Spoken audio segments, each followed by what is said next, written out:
Hello, everybody, and welcome to the Fanatics of Film. Thank you so much for joining me here, and please forgive me for not getting this Swamp Thing review up until now.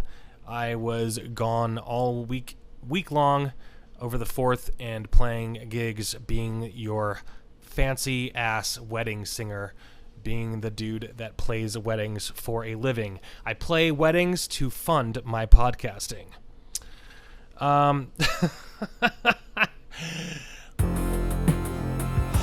Always on the move.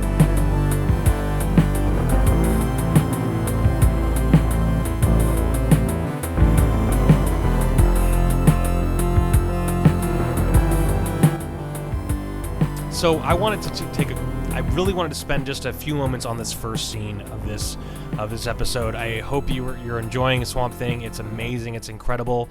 And I had forgotten to always mention in these episodes, I always forgot to mention that James Wan is the guy, or at least he is executive producing this, so he is behind it, and it shows just really, really faithful to the source material, but also just really, really well shot and well developed. Every single person here is well developed. Abby Arcane is just off the charts. She's fantastic, and like every moment that you spend with her, you believe that she is caught in this, and she's being torn apart in this two-world. She's on the fence between these two worlds, these two experiences that she's trying to juggle. Really, truly incredible, and I'm enjoying this show quite a bit. The opening of I wanted to spend a little bit on this first scene here, because particularly I want you to notice the detail and expression that Derek Mears is able to evoke here. Just beautiful expressions. It's just piercing your eyeballs through the suit that he's wearing. Just brilliant work by Derek Mears. Just incredible. And it's, for the longest time I was so, for the first few episodes I was frustrated, and I still am a little bit, because it's not Andy Bean underneath there. And so for a while it's like you want him to be, you want to see Alec in him. But you still feel him there, because Derek Mears is not willing to play anything under he's not willing to phone anything in at this point. He's really, really obsessed with projecting this amazing character upon you. And without further ado, I'm going to go into my script, but I just wanted to check and let you guys know how much this is meaning to me. So this first episode, first time I watched it, I did glaze over it a little bit. I wasn't that, and I was just kind of like, it's a moment, whatever. But then I watched it the second time I watched it, it really caught my eyes and really, really sold me on his character and why he deserves so much recognition here. He deserves praise. He deserves recognition. This is really, really phenomenal work on his part here. The opening of this first scene is very eerie, yet displays romantic motivations, or at least the memories of these ghostly expressions disguised as memories. We see Alec as the Big Green watching over Abby as she lingers on the bridge of despair, where she languishes and wishes for a different life. As they both seem to embrace comfort in their loneliness. It seems that and they do that a lot. These two lovebirds, they find comfort in each other's presence, but just being alone in their thoughts, because they're both scientists. And that's what I actually love about this. It's very, very, it's realistic in that regard. So as they are both seem to embrace comfort in their loneliness, it seems that Alec is overwhelmed with concern. The expression on his face is unmatched in this moment, crying out for something. He seems to have much more concern for her and not have his own predicament. Derek Mears shows us how uneasy it is being green.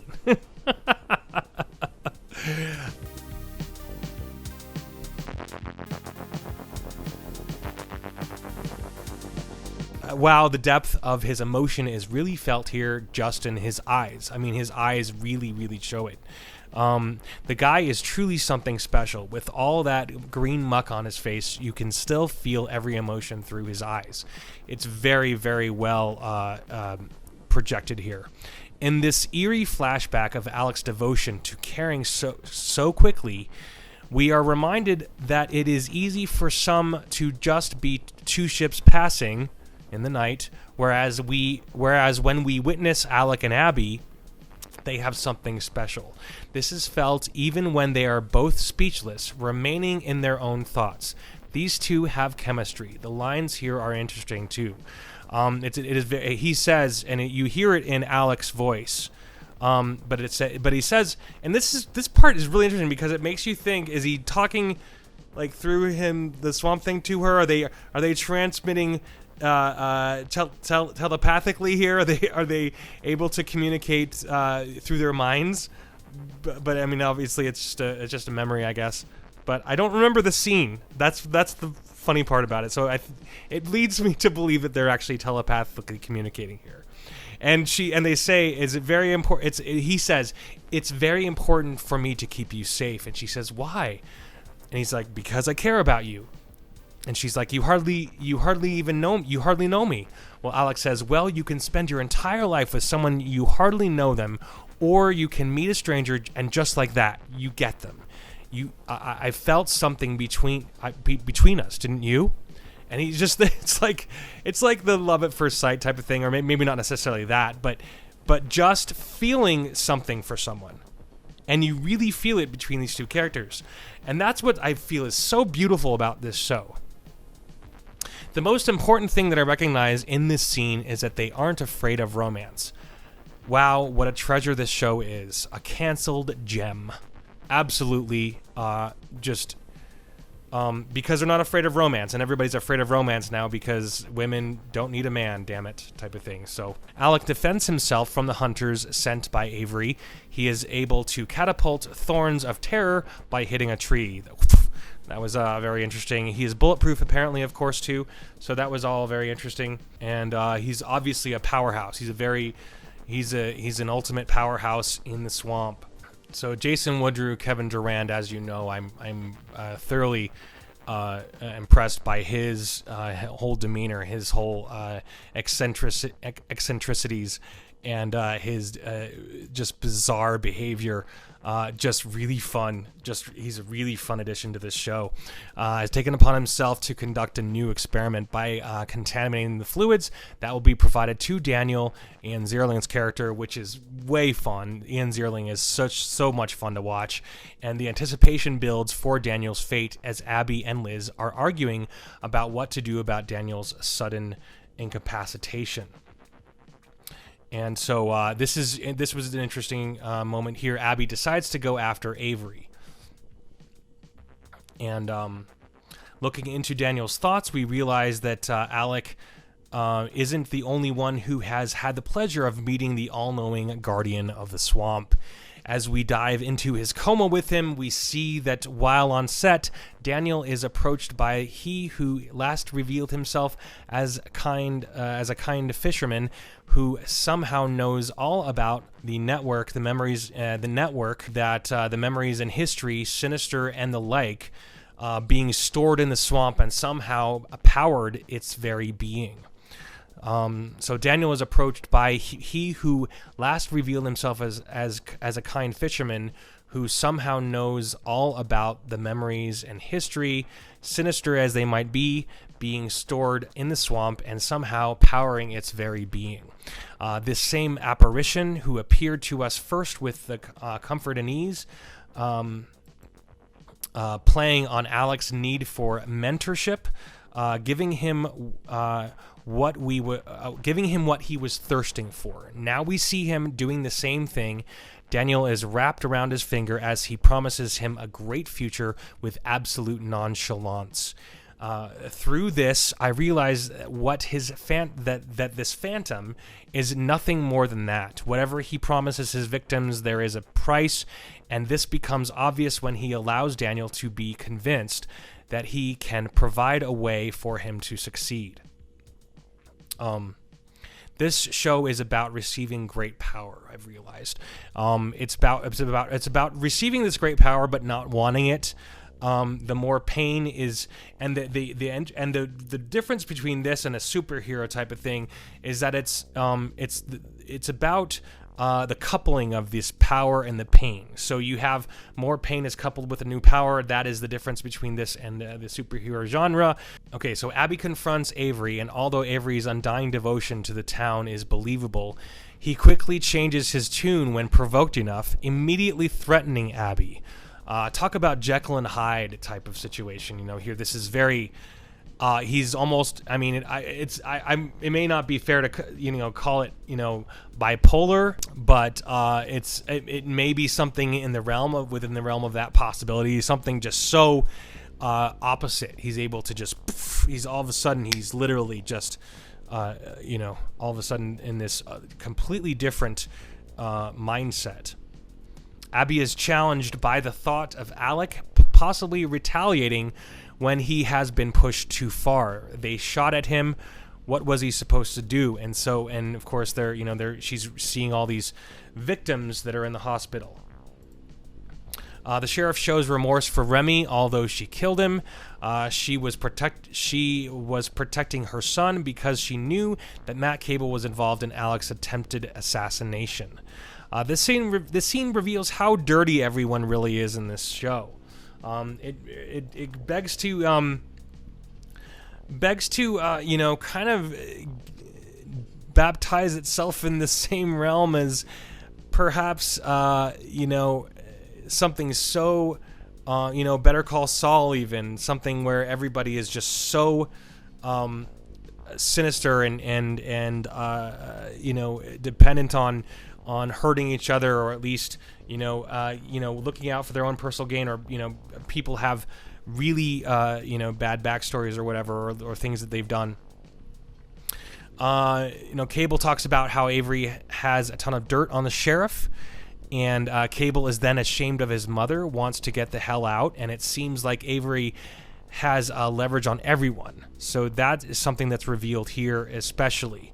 This is something that I've noticed here, is that that's kind of what's happening, is that we're realizing that Avery does have dirt on a lot of people, and that's why he's able to kind of strong-arm everybody.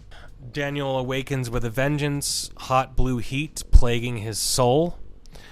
Jason Woodrue cannot help but be entertained by Daniel's new awakening. So the Swamp Thing's emotion bleeds through his costume. This guy deserves an Emmy. As Abby tries to comfort Alec as he feels absolute horror for defending himself as a monster, she encourages him, telling him that he is still Alec Holland. And as his response is kind of priceless here. He says, am I feel more in common with the green of this place than anything I have ever felt before. Just like the fly, he is slipping into another version of himself, losing what he once was, an absolute tragedy. Imagine that. Imagine kind of finding yourself lost in a different kind of reality, or at least discovering a different version of yourself, or becoming something different. I mean, it is something that is powerful to try to imagine. Jason Woodrue reveals to Avery that he intervened when given the chance with a test subject such as Daniel Cassidy. He synthesized mutagenic regeneration, and this regenerated parts of his brain. So that was particularly really interesting. Cable, Holland, and Arcane are all one big happy family at this point in the swamp. Cable realizes that Holland is a loose end, and he doesn't want him to remember what has happened. And there's fear in that, of course, here. At the end of Woodrue's argument, Ms. Woodrue reminds Jason that she doesn't want to lose the man he used to be. Now, that's an important part. It's alluding to the fact that he's already changed. He's already become something different. Meaning that he's already changed into someone else, according to her. It seems like everyone else is losing part of themselves in this episode, or at least in this show. It seems like people are losing their change. Everybody's going through a mutagenic reaction. Everybody's going through this mutagenic mutation. Mutagenic mutation.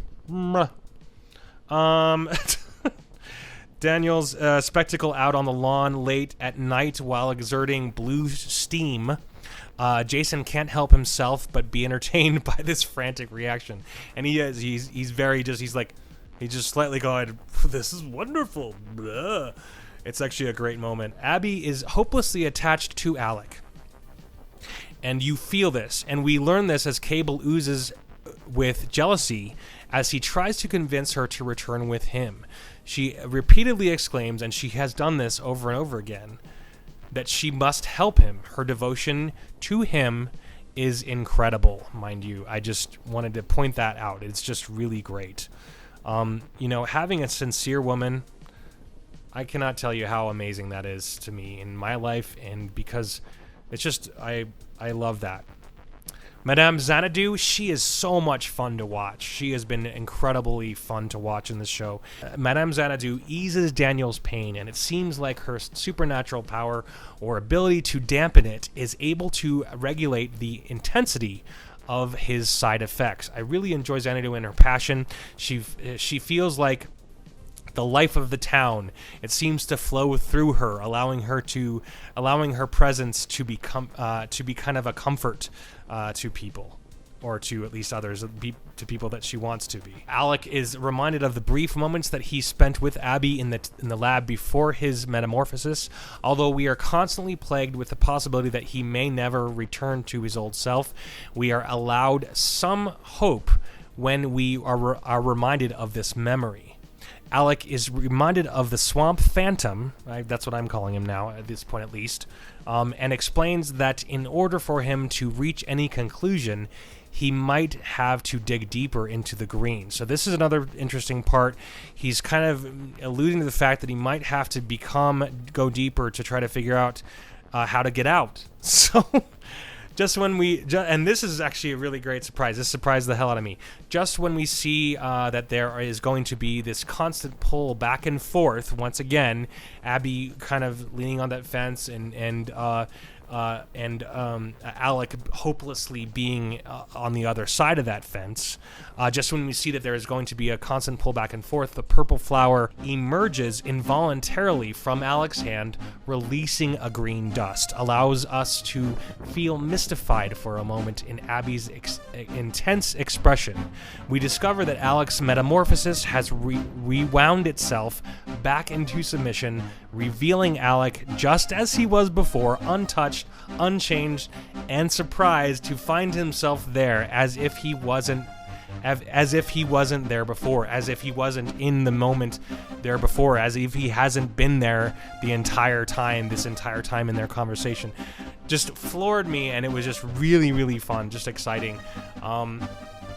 Anyway, this video went maybe a little bit long, but I just really found some seriously amazing insight in this episode, and I hope you did too. I hope you're enjoying this along the road with me. Please join me if you like this video. Subscribe, notification bell, all that jazz, whatever. If you want, I'd love to have you here.